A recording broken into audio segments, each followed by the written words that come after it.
Boy, don't say shit to me. Talked to Drake cross FaceTime, he wasn't feeling me.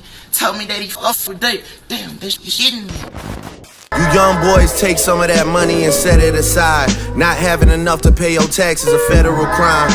Singer putting tattoos across their face. What's wrong with these? You niggas obsessed with me and it's not on no hetero vibe. Handle beef so quiet, you think that I'm letting it slide. Using hoods against for to grow your face. If I see that nigga, you a trick and that's how you know you'll never be known in the trenches. Next thing you know, we tiptoeing past enemy lines. Told me that he liked the shit I'm doing but can't do this shit with me. So when we cross, always what you say, you my enemy.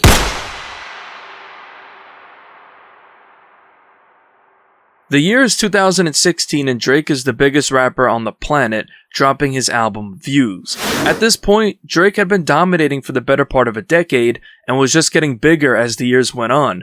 Drake had seen a lot of rappers blow up over the course of his tenure as the top guy in hip-hop, and one of those rappers went by the name of NBA Youngboy. Hailing from the dangerous streets of Baton Rouge, Louisiana, Control Deshaun Golden, aka NBA Youngboy, began writing music while in a juvenile detention center for a robbery charge at just 14 years old. He would then be released and would pursue rap full-time, dropping his debut mixtape Life Before Fame on April 10th, 2015. Youngboy would follow up with his mixtapes Mind of a Menace 1 in late 2015 and Mind of a Menace 2 in early 2016. He would drop his mixtape Before I Go on June 27th, 2016, which would gain him even more buzz. After just a year, Youngboy had gained a lot of buzz from his mixtapes, and in late 2016, he would have a major breakthrough. That summer, on August 4th, 2016, Youngboy dropped a track called 38 Baby. The track would go extremely viral and was a colossal hit for Youngboy. He would follow up with the track Gravity on October 1st, and then just 13 days later, on October 13th, he dropped another track called I Ain't Hiding, which was yet another hit, and the music video would even premiere on WorldStar. Later that month, he would drop his breakout project 38 Baby on October 28th, and after this, Youngboy was officially a star at the age of just 17 years old. Youngboy would go on to have a very successful career, but he and Drake wouldn't end up crossing paths or collaborating. Side note, Drake had been friends with Chicago rapper Lil Durk ever since the mid-2010s when Lil Durk was still new in the game. Now keep this in mind because it's gonna play a huge role in this beef. But back to the timeline, NBA Youngboy would drop several projects in the late 2010s, becoming one of the biggest names in hip-hop. In the summer of 2020 is when the seeds would be planted for the Drake and NBA Youngboy beef. Throughout the year, Lil Durk's newest OTF signee, King Von, had been antagonizing Youngboy ever since early 2019. NBA Youngboy and his camp were not feeling Von after Von kept sounding off on social media, dissing Youngboy on multiple occasions, saying that he has cap in his raps, and even calls him a straight B on his live. If you want an in-depth look into their beef, make sure you check out my video NBA vs OTF, the beef that got King Von killed. Youngboy and Durk never had issues. They were actually cool with each other, dropping a collab song in 2017. The two were even seen on Instagram Live together in 2018, and Durk would give props to Youngboy on social media on multiple occasions. It was actually King Von who really started the beef. Youngboy believes that Von started the beef so he could have Youngboy's position in the rap game. He thought Von was just a clout chaser and ignored him even when Von would remix one of his unreleased songs, when he would add himself on it. Youngboy would ignore Von's request to officially put the record out. This brings us into August of 2020. On August 14th, Drake and Lil Durk would drop their collab song Laugh Now, Cry Later. The track would be a smash hit and would end up peaking at number 2 on the Billboard Hot 100. The very next day, on August 15th, photos would surface of King Von hanging out with Youngboy's baby mama Jania, and it was even rumored that the two had recorded a tape together. This is when the beef with Von and Youngboy would become very serious, and Durk being close with Von now meant that Durk was now Youngboy's enemy as well. This led to Youngboy and King Von to go back and forth on social media. The beef came to a spearhead when King Von was tragically shot and killed on the night of November the 6th, 2020, after an altercation with Quando Rondo outside of the Monaco Hookah Lounge in Atlanta. This is when Durk would officially inherit Von's beef and was on a mission to get back for Von. The next year, in 2021, while Youngboy was behind bars, he would dethrone Drake on the Billboard for the #1 position with his album Sincerely Kentrell, dethroning Drake's album Certified Lover Boy. Drake didn't get involved in the beef, but Durk, being his man for so long, he would ultimately choose Durk's side to support his friend. Drake was actually a fan of Youngboy and his music, and even wanted to collaborate with him, but his beef with Durk stopped him from doing so. This would ultimately be the reason why Youngboy and Drake would end up beefing with one another. While on house arrest in Utah, somewhere along the lines, Youngboy and Drake would hop on a FaceTime call with each other. On this call, Drake would tell Youngboy that he likes what he's doing, but can't collaborate with him due to his beef with Lil Durk. This made Youngboy feel slighted and hurt, knowing that his beef with Durk was now ruining his chances of collaborating with Drake, the biggest rapper in the last 15 years. Youngboy had been in a lane of his own and was just as popular as Drake, if not more popular than Drake at this point in time. Youngboy isn't the type of guy to collaborate with the rapper for clout or streams. He has to actually like the artist he's working with. In order to even get a feature from him, you have to talk with him, hang out, and get to know him. He can't just work with anyone. He's very loyal and true to himself. Not only would he feel slighted that Drake told him that he can't work with him due to his relationship with Durk, but now felt like Durk was getting all of his friends in the industry to blackball him. That's how Youngboy felt, which would prompt him to record a track called F*** the Industry Part 2. He had already made a song in the summer of 2022 where he expressed his dislike for the quote-unquote fakeness of the music industry. On November 21st, 2022, NBA Youngboy would hop on IG Live where he would add his friend and tour manager, Mac Agency, to the live. During the live, he would tell Youngboy that it's only him and Drake at the top, which would make Youngboy get mad, which might confirm that the FaceTime call may have happened around this time. You got a few million around your neck? Oh no, you know black diamonds cheap. I got some red diamonds too, man. Oof. Hey, but Richest there is. It's just you and Drake at the top, baby. who? Yeah, exactly. Exactly. You and Drake. That's it. I thought you was my friend, Drew. You're my best friend. Listen, we got 100,000. Keep them coming. Top. The next year, on May 12th, 2023, Youngboy dropped his mixtape Richest Op.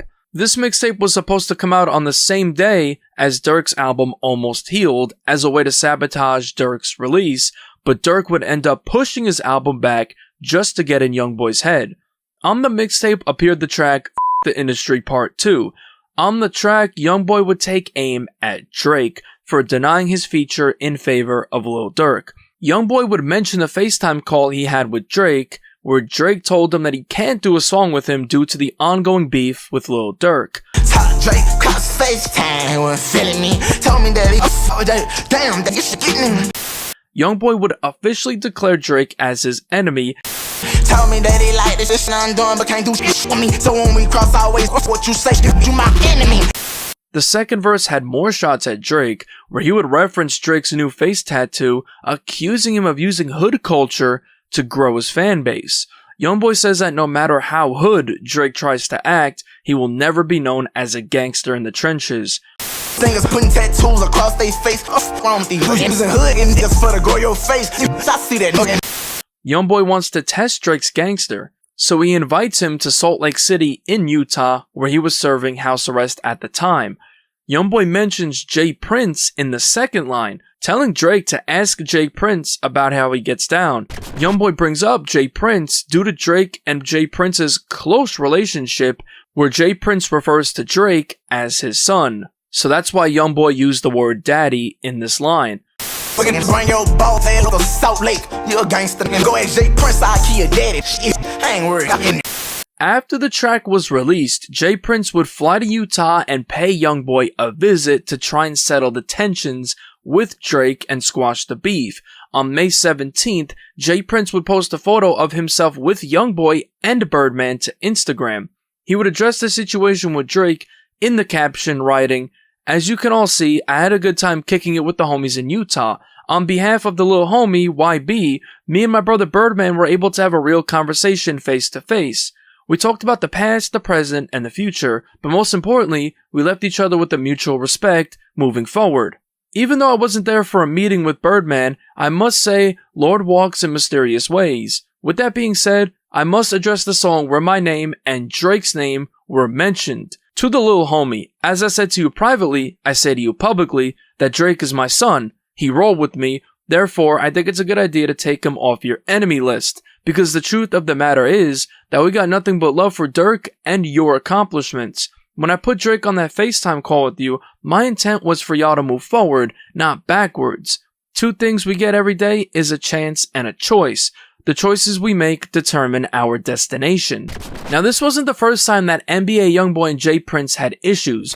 Back in the summer of 2020, J. Prince would post a video on Instagram on June 20th, 2020, speaking on Youngboy's house allegedly being broken into.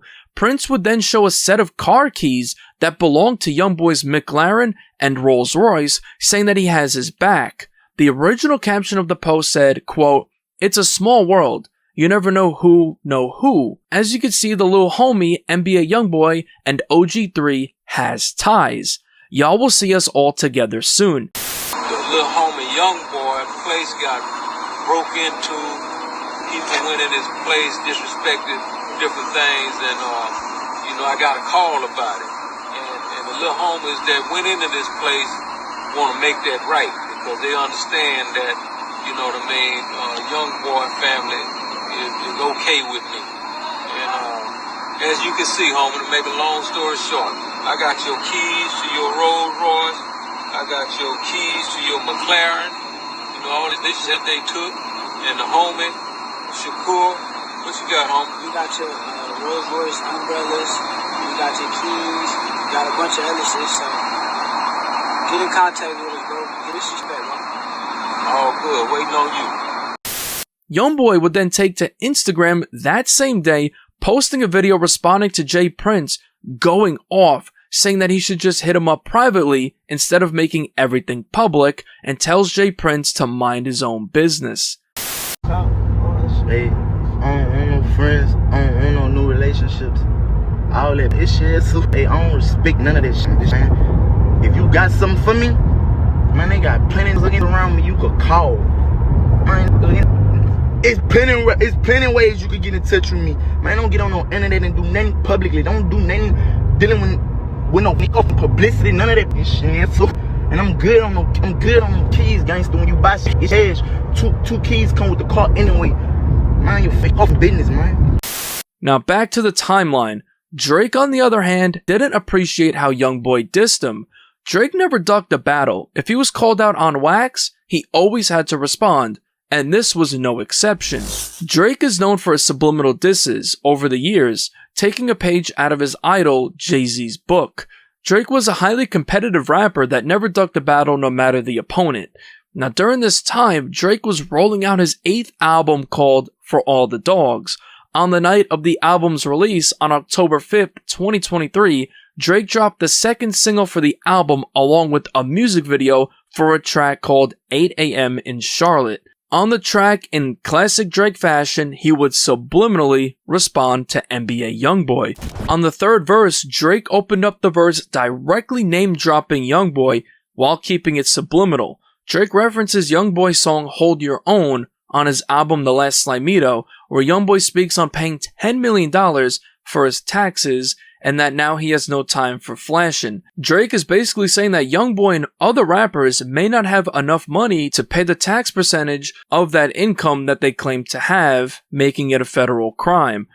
You young boys take some of that money and set it aside. Not having enough to pay your taxes a federal crime.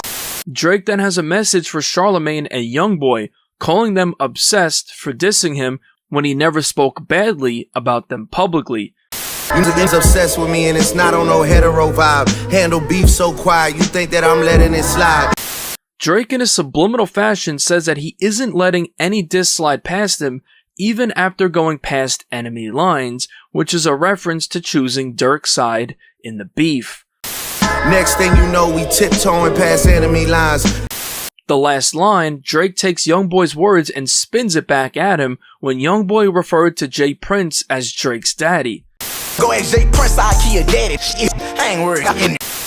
Again, steady crying to my daddy, well, boo-hoo. You probably heard a lot about the boy, well, true. After the song was released, it quickly made the rounds that Drake had dissed Youngboy, and it wouldn't take long for Youngboy himself to get wind of this and respond. That same day, he took to his IG story, sending a message to Drake, writing, quote, "Try again, boy, and stop sucking that boy. He know I'm gonna cutthroat the out. Record my you a After that, things will go quiet as Drake would shift his focus towards Kendrick Lamar and everyone else he beefed with in 2024, and Youngboy was battling his own issues with his drug addiction and legal issues. After that, nothing else was said, and it seems as if NBA Youngboy and Drake won't be cool with each other anytime soon.